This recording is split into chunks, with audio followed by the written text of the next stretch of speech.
आणि झिशान सिद्दीकींना असा मेल आल्याची माहिती आहे। मुंबई पोलीस झिशान सिद्दीकी यांच्या घरी दाखल झालेले आहेत। तर झिशान सिद्दीकींना आतापर्यंत धमकीचे 3 मेल आल्याची माहिती आहे। बाबा सिद्दीकी यांचा जसा शेवट झाला तसाच शेवट करण्याची धमकी दिली गेली आहे आणि झिशानकडून 10 कोटींची मागणी सुद्धा करण्यात आली आहे। तसंच बाबा सिद्दीकी यांच्या हत्येमध्ये लॉरेन्स बिश्नोईचा संबंध नसल्याचा मेलमध्ये दावा केला गेला आहे। अधिकची माहिती घेऊन आमचे प्रतिनिधी आवेश तांदळे आपल्या सोबत आहेत। आवेश, आपण पाहिलं गेल्या वर्षी ऑक्टोबरमध्ये गोळा झाडून बाबा सिद्दीकी यांची हत्या करण्यात आली होती आणि त्यानंतर आता ही तिसरी धमकी झिशान सिद्दीकीला। काय आशयाचा मेल आलेला आहे आणि पोलिसांकडून आता कसं कारवाई केली जाते?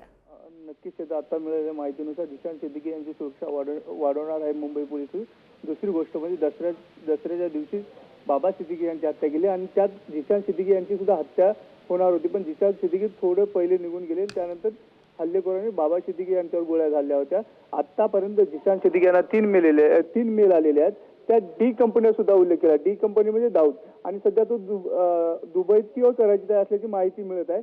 आणि डी कंपनीच्या नावाने हा मेल जीवे मारण्याची धमकीचे 3 मेल आलेले आहे।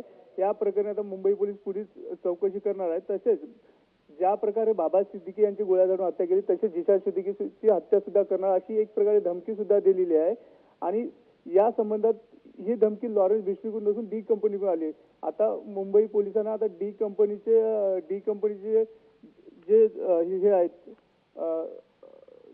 डी कंपनीचे जे माणसं आहेत त्यांची सुद्धा चौकशी करावी लागेल। तसेच 10 कोटीची मागणी सुद्धा केलेली आहे। अगदी नाही, आणि महत्त्वाचं म्हणजे ज्या व्यक्तीने हा मेल केलेला आहे त्या व्यक्तीचं असं सुद्धा म्हणणं आहे की दर 10 तासांनी तो मेल करेल आणि त्याच पार्श्वभूमीवर आता पोलीस जे सिद्दीकीच्या घरी दाखल झालेले आहेत त्या पोलिसांचं नेमकं काय म्हणणं आहे असे अपडेट घेत राहू। धन्यवाद तुम्ही दिलेल्या सगळ्या सविस्तर माहितीसाठी आवेश।